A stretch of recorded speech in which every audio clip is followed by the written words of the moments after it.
नमस्कार दोस्तों। भारत पर हुए आतंकी हमले के खिलाफ भारतीय सेना का जो ऑपरेशन सिंदूर था वो बहुत हद तक कई मायनों में सफल रहा और भारत की सेना ने पाकिस्तान को मुंह तोड़ जवाब दिया कि अब भारत पर कोई भी आतंकी हमला बर्दाश्त नहीं किया जाएगा। आपने देखा कि पिछले दिनों बहुत सारे यूट्यूबर और मीडिया इन्फ्लुएंसर को पकड़ा गया पाकिस्तान के लिए जासूसी करने के आरोप में।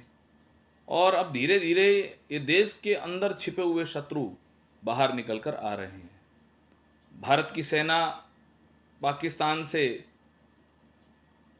सीमा पर लड़ने के लिए सक्षम है, लेकिन देश के अंदर छिपे हुए इन गद्दारों को किस तरह से हमें आइडेंटिफाई करना है, किस तरह से हमें चिन्हित करना है और इनके खिलाफ सख्त से सख्त कार्रवाई की जानी चाहिए। एक और भी हैरान करने वाला वाकया देखने को मिला कि भारत पर हुए आतंकी हमले के खिलाफ किसी भी बॉलीवुड सेलिब्रिटी ने एक शब्द तक नहीं कहा। भारत की सेना ने जो एक पराक्रमी साहसी पाकिस्तान के खिलाफ ऑपरेशन सिंदूर किया, उसके पक्ष में भी उसके समर्थन में भी किसी भी बॉलीवुड सेलिब्रिटी ने पोस्ट नहीं किया।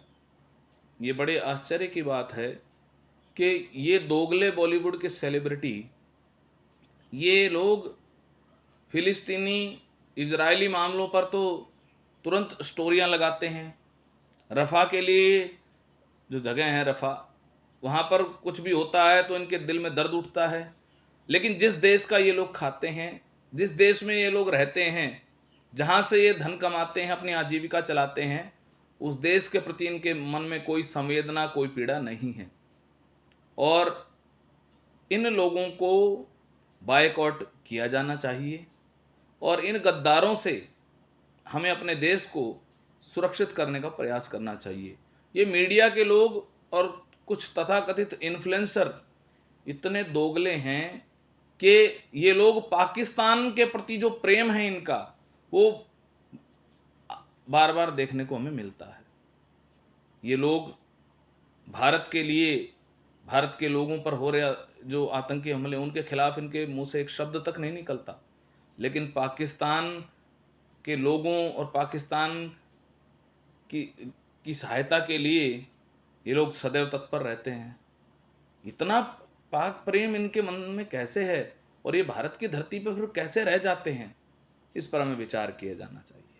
और घर में छिपे हुए, हमारे देश में छिपे हुए इन गद्दारों का बायकॉट होना चाहिए। इनके खिलाफ सख्त से सख्त कार्रवाई की जानी चाहिए और जनता के स्तर पर भी इनका बायकॉट किया जाना चाहिए, ताकि हमारे देश की सेना को, हमारे देश को मजबूती मिले। धन्यवाद। जय हिंद, जय भारत।